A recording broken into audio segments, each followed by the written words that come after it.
back to the daily grind. Thanks for checking out the channel. Make sure to hit subscribe if you're new and hit thumbs up if you're not a baby back bagel biting bitch boy, cause you know what time it is. It's full time. MMA. Darren Till. Conor McGregor.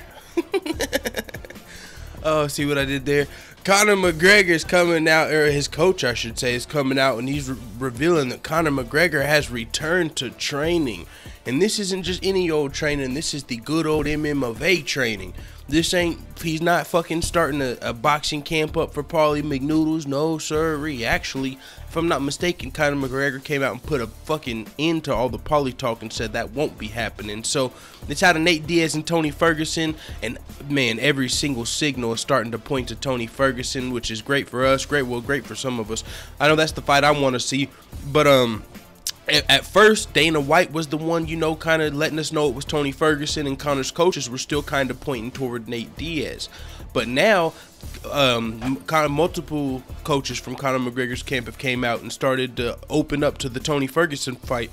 For instance, right here, his coach that's saying that he returned to training. I don't know if it was John Kavanagh or Owen Roddy. Those are the two guys I really know of from Conor's camp. Anyways, this is what he had to say. He said, if Conor wants to go at the end of the year, then we go straight into camp. He came back to training last week and got a couple of sessions in. He's back in the gym, and after the whole whirlwind, I think it'd be great to let him get back to training and enjoy training and take it from there. But at the end of the day, whatever happens, happens. If we go into camp tomorrow, we go into camp tomorrow, and that's it. And also in the same interview, his coach went on to, let me see if that was, yeah, it was Owen Roddy, okay. It was in an interview with the Talking Brawls podcast. He also said in that interview that Tony Ferguson, even though Nate Diaz he feels like would be an entertaining fight, he said Tony Ferguson will still, he feels like Nate Diaz is the better fight, the most entertaining fight, but he said Tony Ferguson will still be a great matchup. He just doesn't feel like Tony Ferguson can take the shots Nate Diaz can take, but Tony Ferguson's very, interesting and unorthodox on the ground, so it's still going to be a great matchup regardless. And I say this, this is significant because a week ago, 2 weeks ago, all of Conor's coaches, none of them were really talking about Tony Ferguson. It wasn't until Conor McGregor posted that picture, that GTA-inspired picture that said Tony, that now everybody's really starting to open up to it and realize that this is the most logical option. I believe that his coach even used those words, that Tony Ferguson is the most logical option, because he's the interim champion, Conor's the champion, which means they have to unify those belts and fight. If Nate Diaz got to fight Conor McGregor, it would either indicate Conor McGregor was vacating his title and letting Tony Ferguson keep the belt and it'd just be a regular fight, or it would really turn things into a shit show, having a guy who hasn't fought for over a year come and skip the interim champion for a title fight. It just wouldn't have made any sense. So Tony Ferguson's the most logical option. Tony Ferguson's on a 10-fight winning streak. El Kakui's that dude, but I'm still high on Darren Till. That fight just happened a long time ago, and Darren Till really reminds me of Conor McGregor. I'm not talking about, this isn't premature or anything. And Darren Till, he doesn't come off as, forced, fake, cringy trash talk. No, it's straight confidence. He's not cocky, he's convinced. I heard that a long time ago and it stuck with me. I'm not cocky, I'm convinced. Yeah, you can steal it. Anyways, that's what Darren Till comes off as. He says, I'm not here talking trash. Whenever I say these things, it's because I really believe them. And what killed me, bro, holy crap, bro, Darren Till killed Michael Bisping. This fight could even happen in the future. Well, Michael Bisping will probably be retired before Darren moves up to 185, which he also said he's going to be doing in the future. Man, so much in the future for Darren Till. But he killed Michael Bisping, yo. At the post-fight press conference, they were asking Darren Till, so, you said a while ago you were going to be the second, the next champion from England, from Liverpool. And he said, well, actually, I said I was going to be the first. Michael Bisping beat me to it. But, I'm still coming. And they said, so, speaking to Michael Bisping, does he inspire you? Speak on how he inspired, coming up from Liverpool. He said, nobody inspires me. He said, nobody inspires me. I inspire myself, He's a great fighter, but nobody inspires me. Damn, didn't give Michael Bisping no love. That's straight. Hey, when he said that, man, he should have had the thug life shit, fucking that shit was alpha as fuck. They asked him about one of the fucking most known fighters. That's like somebody from Ireland coming out, like, let's say Paddy, what's that guy's name, like Paddy or something in Bellator, that's like him coming out and them saying, so, you know, do you look up to Conor McGregor? Tell us a little bit about how Conor McGregor inspired you. Yeah, nobody inspires me, dog. Conor's doing his thing, but he don't inspire me. Fuck you talking about? I'm the inspirer. Darren Till's coming off, man, but this isn't a Darren Till video. I don't even know why we went into that. Fuck it, oh yeah, because he reminds me of Conor, and Conor's back in training for MMA. It's looking like it's going to be Tony Ferguson. His coaches are opening up to the idea. They're saying it's the most logical possibility, and Conor's back to training. But it's still the champ's fucking time. If Conor McGregor says, you know what, never mind, Conor McGregor could literally go in his camp and, like, fuck with these guys. Fuck with his coaches. All right, guys, it's Tony Ferguson, December 30th. Let's get into camp.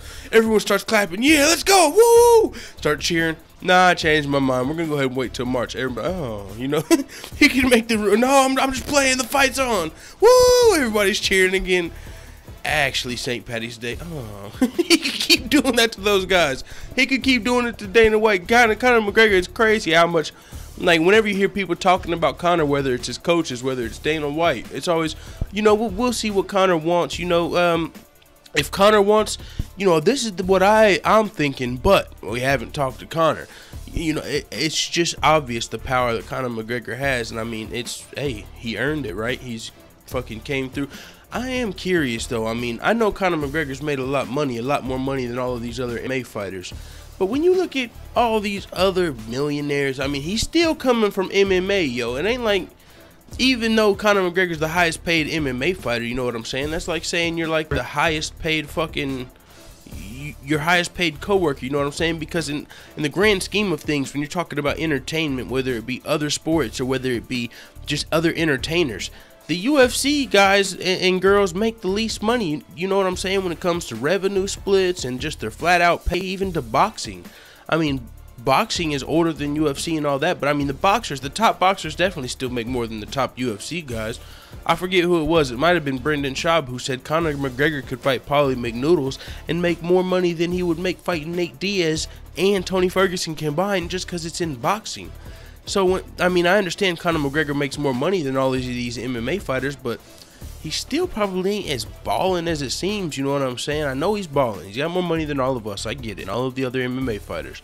But I'm just saying, I mean, being realistic, he ain't got fucking Floyd Mayweather money, you know what I'm saying? Floyd Mayweather's getting them $100 million checks multiple times, even though he might have had tax issues or whatever. Floyd, there's no way Conor's made close to as much money as Floyd Mayweather, you know what I'm saying? And I'm not talking about how much they might have today. I mean, I don't know all the details, but I'm just saying, Conor McGregor, man, I don't even know why I brought that up. I forgot we were talking about it a little bit. But that's all good because Conor McGregor, I mean, he's still that dude, man. Can't wait to see him get back in. Oh, yeah, maybe I was talking about it because, you know, the money fights. Like, people are wondering where Conor McGregor's mind is. Is it on the money fights or is it on defending the title? And everyone always says, well, Conor's made all the money he needs. And I wonder, is that true? I mean, because people talk about Floyd Mayweather and they say how, you know, he's got pictures on jets and all this shit, but they say it's part of his image, you know what I'm saying? Like, he rents some shit, or he might not technically own his private jets. I'm talking about Floyd Mayweather here, you know? So I don't know if it's, you know, in the minks, I don't know if it's part of his image, or if Conor McGregor's really trying to get, you know, I don't know. It's very interesting. I'm wondering also, why have they not announced UFC 217? Why have they not announced UFC 219 Conor McGregor yet? If he's returning to training and signs are starting to point toward Tony Ferguson and all of this stuff, I'm surprised they haven't announced Conor McGregor's return yet. But then also I thought about it could be because they're going to do that at UFC 217. Announce Conor McGregor's return after Bisping and GSP or during that pay-per-view. That's probably a good idea as well. So with that being said, a lot to happen. Can't wait for the fight announcement. UFC 217 is in, I believe, 2 weeks. We've got one fight card in between now and UFC 217, and that is Lyoto Machida's returning from his suspension to face Derek Brunson. Derek Brunson, man, middleweight knockout artist. He was on a little bit of a skid, but he's looking to turn things around. So it's going to be a great fight. Some great fights next weekend, great fights this week, and great fights for the rest of the year, man. We got 11 weeks left in this year and 11 fucking UFC fight cards. I believe 7 Bellator fight cards. So let's fucking go, dog. It is what it is. Let the full-time family know what the freak you time at in the comments. I'm out.